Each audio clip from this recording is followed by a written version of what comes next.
पुराने वक्तों की बात है कि दूर एक खूबसूरत से जंगल में कालू कौवा और बिल्लो चिड़िया रहते थे। कालू कौवा बहुत सुस्त था, उसे हर वक्त बस अपनी ही फिक्र रहती, जबकि बिल्लो चिड़िया बहुत अच्छी और हमदर्द थी। वो अपने साथ साथ दूसरों का भी ख्याल रखती।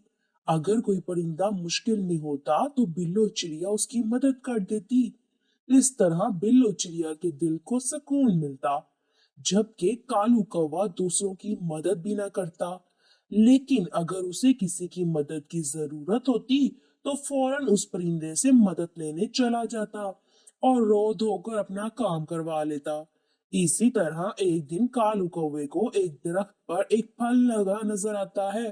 तो जैसे ही कालू कौवा वो फल खाने लगता है तो वो दरख्त कालू कौवे से कहता है, कौवे, मैं तुम्हें ऐसे ही ये फल नहीं खाने दूंगा। तुम पहले मेरा एक काम करो। क्या काम दरख्त जी? ये मेरे साथ एक सूखी शाख लगी है, तुम ये उतार दो, फिर तुम ही ये फल खा सकते हो। दरख्त जी, क्या तुमको मुझ पर यकीन नहीं?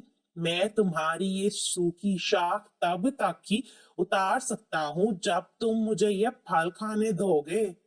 वो क्या है ना, मैं कल से भूखा हूँ, अभी मेरे में बिल्कुल भी ताकत नहीं है। ये फल खाकर ही मैं तुम्हारी सूखी शाख उतार दूंगा। चलो, अगर तुम कहते हो तो मैं मान लेता हूँ, लेकिन तुम मुझे धोखा मत देना। नहीं दरख्त जी, मैं कभी तुम्हें धोखा दे सकता हूँ भला? चलो कौवे, अब जल्दी से मेरी सूखी शाख उतार दो। वो असल में दरख्त जी, जब मैं कुछ खाता हूँ तो इसके कुछ देर तक तो मैं कोई काम नहीं करता। मैं थोड़े टाइम बाद वक्त निकाल कर आपकी सूखी शाख उतार दूंगा। और फिर ऐसा कहकर कालू कौवा वहां से चला जाता है। कितना सुस्त था ये कौवा भी। फिर दरख्त उदास हो जाता है। इसी तरह शाम हो जाती है और बिल्लो चिड़िया उसी दरख्त के पास आकर बैठ जाती है। वो बहुत परेशान बैठी थी। चिड़िया, तुम ऐसे उदास क्यों बैठी हो? दरख्त जी, आपको तो पता है आजकल तो सूखे का मौसम चल रहा है, दाना बहुत मुश्किल से मिलता है। हमारे जैसे परिंदे तो फिर भी कहीं दूर से दाना ढूंढ लाते हैं, लेकिन जो बूढ़े परिंदे हैं वो कैसे इतनी दूर तक जा सकते हैं? मैं बस इसीलिए परेशान हूँ। चिड़िया, तुम्हारी सोच कितनी अच्छी है, तुम कितना एहसास करती हो दूसरों का। और वो कौवा था, मैंने उसे अपना फल भी दिया लेकिन फिर भी उसने मेरा काम नहीं किया।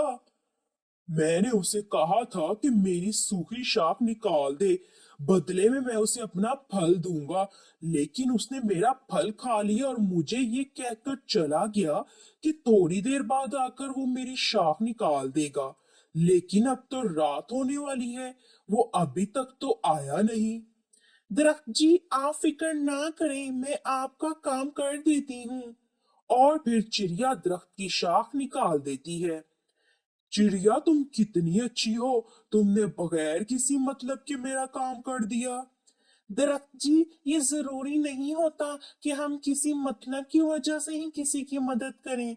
जब हम किसी मतलब के बगैर किसी के काम आते हैं तो इस वक्त जो दिल को खुशी मिलती है, इसका मजा कुछ और ही होता है। बिल्लो चिड़िया, मुझे तुम्हारे जैसे ही परिंदे की तलाश थी। मेरे पास एक पावर है जो मैं तुम्हें देना चाहता हूँ। कैसी पावर दरख्त जी? आज आज जो तुम्हें ख्वाब आएगा वो बिल्कुल सच होगा। अब तुम चली जाओ, अंधेरा होने वाला है।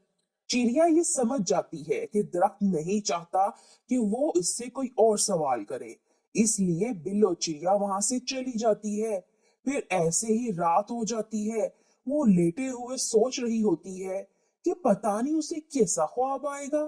फिर बिल्लो चिड़िया सो जाती है और फिर उसे एक ख्वाब आता है। उसके ख्वाब में वो ही दरख्त आता है जो चिड़िया से कहता है, बिल्लो चिड़िया, तुम बहुत अच्छी हो। जैसे तुमने आज मेरी मदद की, वो तो एक इम्तिहान था जो मैंने तुमसे पहले और परिंदों का भी लिया था। तुम इस इम्तिहान में पास हुई हो, इसीलिए मैं तुम्हें ये जादुई चक्की दे रहा हूँ और ये तुम्हारे जंगल की गुफा के अंदर मौजूद है। तुमने बस इसके पास जाकर ये कहना है, चक्की चक्की घूम जा, परिंदों का खाना बाहर ला। ऐसे जिसे भी खाने के बारे में तुम सोचोगी वो ही खाना बाहर आ जाएगा। तुम ऐसे ही दूसरों की मदद करती रहना। अल्लाह तुम्हारी हिफाजत करे। और फिर बिल्लो चिड़िया की आंख खुल जाती है और वो जाग जाती है। वो हैरान थी कि ऐसे कैसे हो सकता है। यही सोचती रही और फिर बाकी रात बिल्लो चिड़िया जागती रहती है। फिर सुबह हो जाती है और बिल्लो चिड़िया सीधा उस गुफा की तरफ जाती है।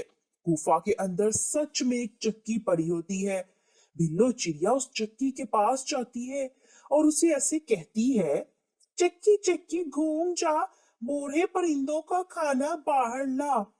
बिल्लो चिड़िया के ऐसे कहते ही चक्की के बाहर खाने का ढेर लग जाता है। बिल्लो चिड़िया बहुत खुश होती है। बिल्लो चिड़िया वो खाना लेकर बूढ़े परिंदों के घोंसलों में चली जाती है और उन्हें खाना दे देती है।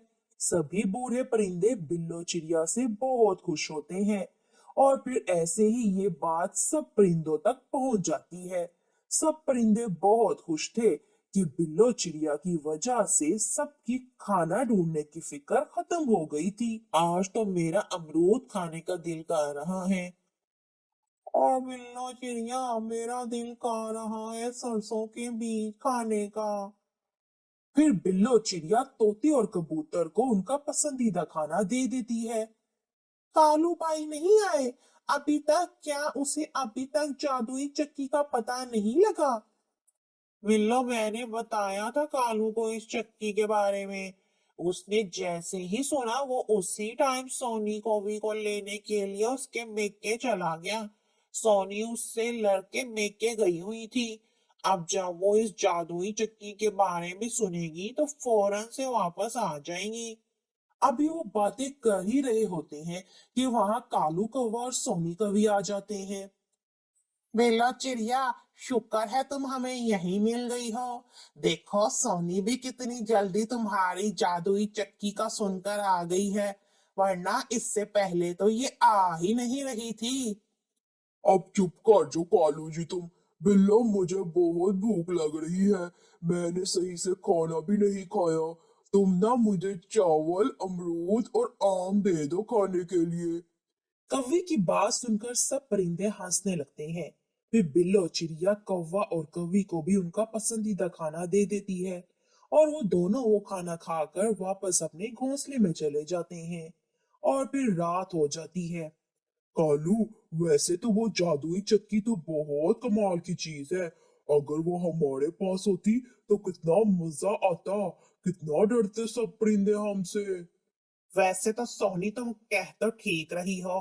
चलो तुम यही समझो कि वो चक्की हमारी हुई, लेकिन अब तुम लड़कर अपने मेके मत जाना कभी। हाँ, अगर तुम उस चक्की पर कब्जा कर लो तो मैं कभी भी नहीं जाऊंगी तुमसे लड़कर। बस फिर हम कल ही उस गुफा में चले जाते हैं और उस गुफा को अंदर से बंद करके वहां ही रह लेंगे और वहीं से खाते रहेंगे और तो और वहीं पे सोए रहेंगे। कालू, कभी कभी तुम बहुत समझदार की बात करते हो। मुझसे तो अब सुबह का इंतजार नहीं हो रहा। अच्छा अच्छा, अब सो जाओ, सुबह हमें अंधेरे में ही निकलना होगा। फिर कालू कौवा और सोनी कौवी सो जाते हैं। फिर ऐसे ही सुबह हो जाती है और कालू कौवा और सोनी कौवी उस गुफा की तरफ चले जाते हैं और जाकर अंदर से गुफा का मुंह बंद करके चक्की से अपना पसंदीदा खाना लेकर खा लेते हैं। थोड़ी ही देर बाद जब बिल्लो चिड़िया गुफा में आती है तो गुफा का मुंह अंदर से बंद होता है। वो ये देखकर बहुत परेशान होती है। इस गुफा का मुंह कैसे बंद हो गया? इसके अंदर तो चक्की पड़ी हुई थी। वो यही सोच रही थी कि वहां तोता और कबूतर भी आ जाते हैं। नेल्लो, क्या हुआ तुम्हें? ऐसे गुफा के बाहर क्यों खड़ी हो? और गुफा का मुंह कैसे बंद हुआ? यही तो मुझे समझ नहीं आ रहा, ऐसे कैसे हो सकता है? मुझे तो ये कालू कौवे और कौवी का काम लगता है। उनके अंदर की लालच जाग गई होगी, इस चक्की को देख के, इसीलिए उन्होंने ये सब किया होगा। अब हम क्या करें, कालू और सोनी तो हमें कभी चक्की वापस नहीं करेंगे। अब तो हम सिवाय अपने घोंसले में जाने के अलावा कुछ भी नहीं कर सकते। फिर कबूतर और तोता वापस चले जाते हैं और बिल्ली और चिड़िया वापस उसी दरख्त के पास जाती है जिसने उसे वो चक्की दी थी। दरख्त जी, आपकी दी हुई चक्की पर कौवे ने कब्जा कर लिया है। अब वो किसी भी परिंदे को उस चक्की से खाना नहीं लेने देगा।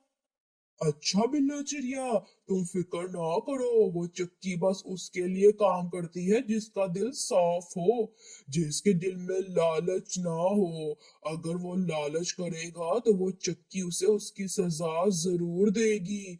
अब तुम बेफिक्र होकर अपने घर जाओ, उस कौवे को उसके लालच की सजा जरूर मिलेगी। फिर बिल्लो चिड़िया अपने घर चली जाती है। ऐसे ही फिर रात हो जाती है। कालू जी, हमने खाना तो खा लिया, अब पानी पीने के लिए बाहर जाएंगे। क्यों ना हम पानी भी इस चक्की से ले लें। सोनी, ये तुमने बिल्कुल ठीक कहा। मैं अभी इस चक्की से पानी मांगता हूँ।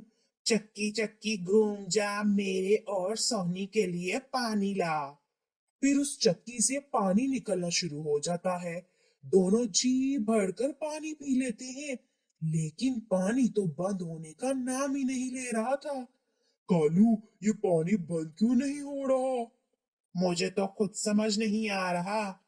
फिर देखते ही देखते वो कूफा पानी से भर जाती है। कालू और सोनी को उनके लालच की सजा मिल जाती है और वो उसी पानी में डूब जाते हैं। इस कहानी से बच्चों हमें ये सबक मिलता है कि लालच बुरी बला है।